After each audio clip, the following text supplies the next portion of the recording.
This is the Belloc Broadwood project, and some people have said, well, what have they got in common?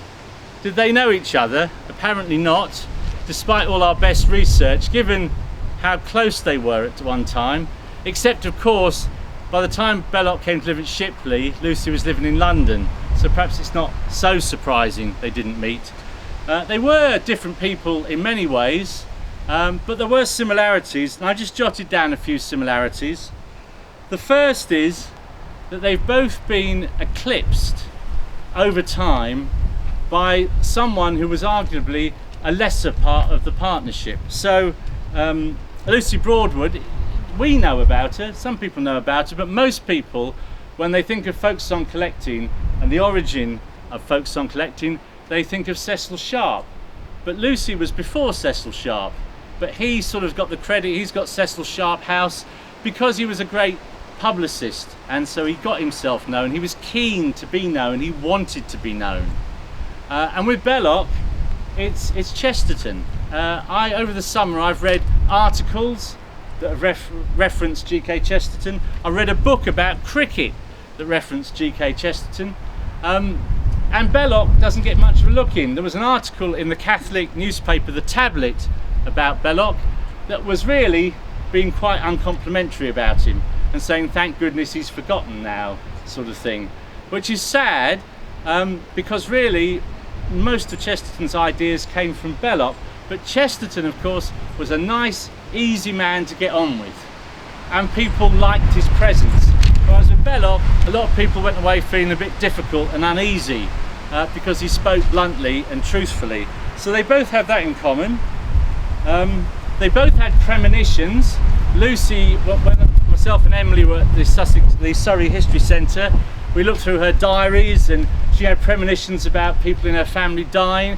She even had premonitions of a tsunami in Mexico, I think it was. And she writes it in her diary, and a few weeks later she sticks in the newspaper cutting to prove her premonition. Of course, we don't know how many of the premonitions didn't come true, but it's still interesting. And when she was in Ireland, she visited an old shrine there where the local people went, and she wrote about it very movingly, and she was very affected by this ancient site. And Belloc, of course, had things happen to him. You may remember me talking about when he was dictating one of his books, and there was this ghost of a child howling. And his secretary became very anxious about that, and he just said, oh, we can't do anything about this, and just dictated even louder to drown out the wailing child.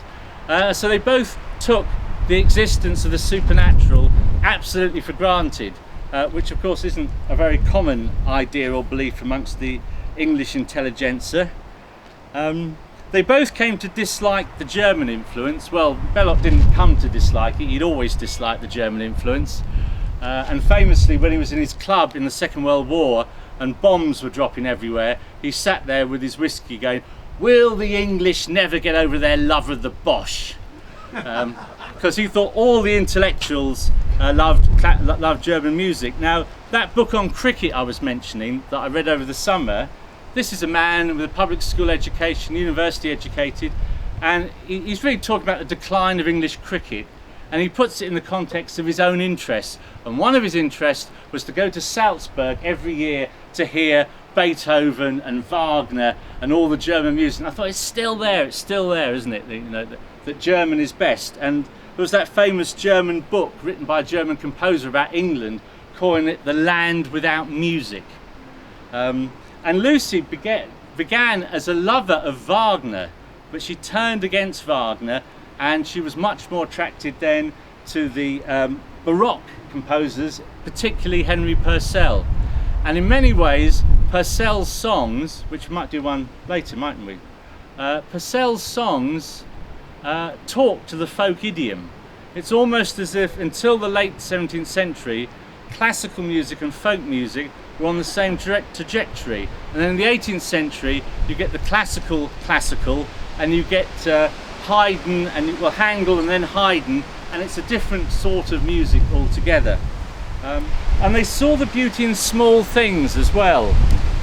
So Belloc wrote an essay that you can travel the world to find learning and inspiration, or you can travel very locally. And I remember old men I knew in Clapham Woods, the woodmen. They hadn't really travelled anywhere, but they knew Clapham Woods, and they knew the area around it so intimately, the animals, the plants, the seasons, and therefore their richness of experience was at least equal to, if not greater, than someone who travelled around the world.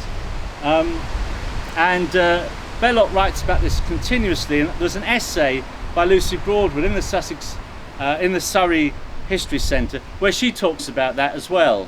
And she also talks about the fact that she'd done all this learning.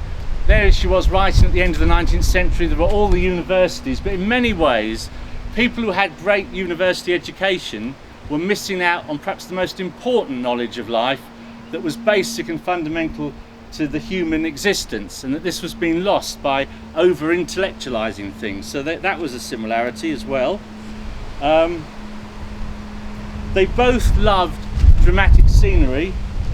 Belloc would often go to Scotland and to Ireland and the Alps, and Lucy had a family connection with Switzerland, so she was often in the Alps, and they both wrote movingly about the Alps.